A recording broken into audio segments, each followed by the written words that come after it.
Hello everyone, इस video में हम लोग डिस्कस करने वाले हैं कंप्यूटर की जनरेशन्स के बारे में।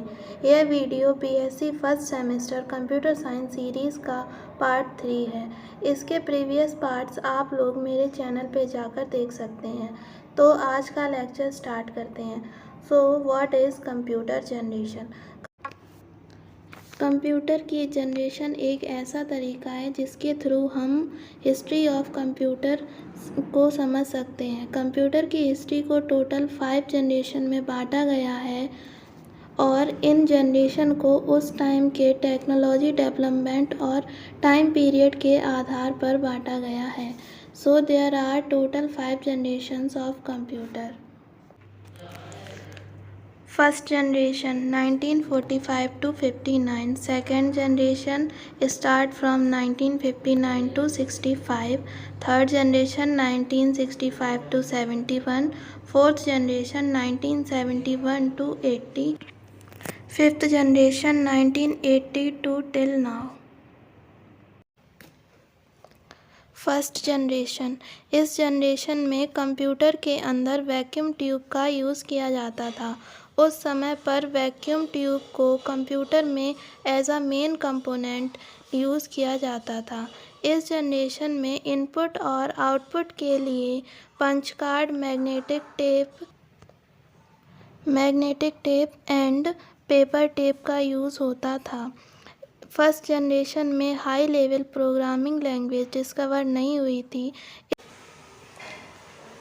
ENIAC, EDVAC उस समय की मशीन लैंग्वेज हैं जो कि as a programming language use की जाती थी। इसके बाद आती है सेकेंड जनरेशन। सेकेंड जनरेशन 1959 से 65 तक चली थी। इस जनरेशन में कई टेक्नोलॉजीज़ को डिस्कवर किया गया था, जिसमें से एक है डिस्कवरी ऑफ ट्रांजिस्टर। ट्रांजिस्टर की डिस्कवरी की वजह से उस टाइम पर कंप्यूटर में काफ़ी बदलाव आया। जहां फर्स्ट जनरेशन में कंप्यूटर काफ़ी बल्कि हुआ करते थे, वहीं पर सेकेंड जनरेशन में कंप्यूटर के साइज़ पहले से काफ़ी कम हो गया था। ट्रांजिस्टर एक तरह का सर्किट होता है जो कि स्मॉल होता है। ट्रांजिस्टर्स फर्स्ट जनरेशन से काफ़ी फास्ट और साइज में छोटा होता है। उस समय मैग्नेटिक कोर को as a primary memory use किया जाता था और magnetic tape and magnetic disk को सेकेंडरी मेमोरी के रूप में यूज़ किया जाता था। इस टाइम पे असेंबली लैंग्वेज और हाई लेवल लैंग्वेज भी डिस्कवर होने लगी थी। उस टाइम की प्रोग्रामिंग लैंग्वेज हैं कोबोल, फॉर्ट्रेन एंड IBM 1620। अब आते हैं थर्ड जनरेशन पे। थर्ड जनरेशन 1965 से 71 तक चली थी।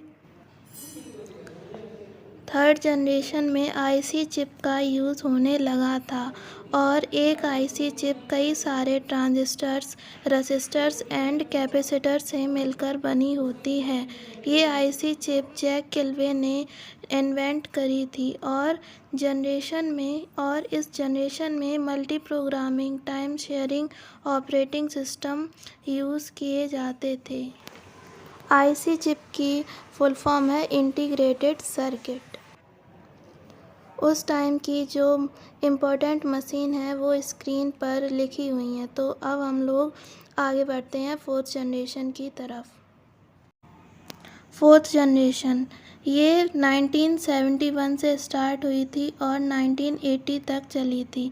इस जनरेशन में IC चिप की जगह पर VLSIC यूज़ की जाती थी।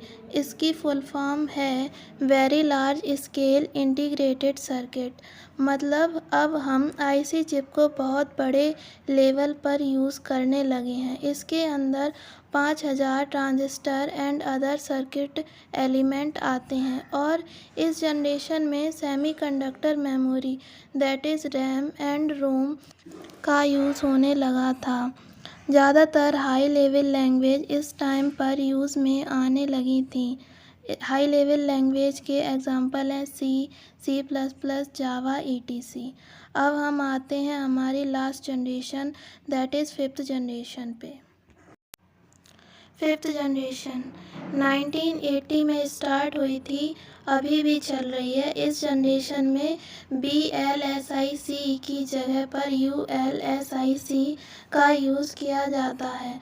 ULSIC की फुल फॉर्म है ultra large scale integrated circuit.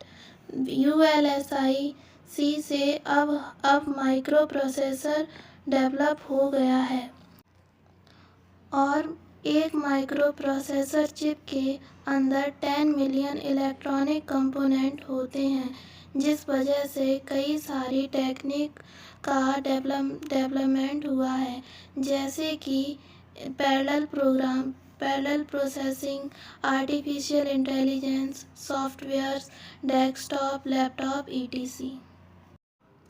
तो अब ये सारी जनरेशन्स ख़त्म होती हैं और ये वीडियो लेक्चर भी यहीं पर समाप्त होता है। अगर आपको वीडियो अच्छी लगी हो तो लाइक, शेयर एंड सब्सक्राइब करें।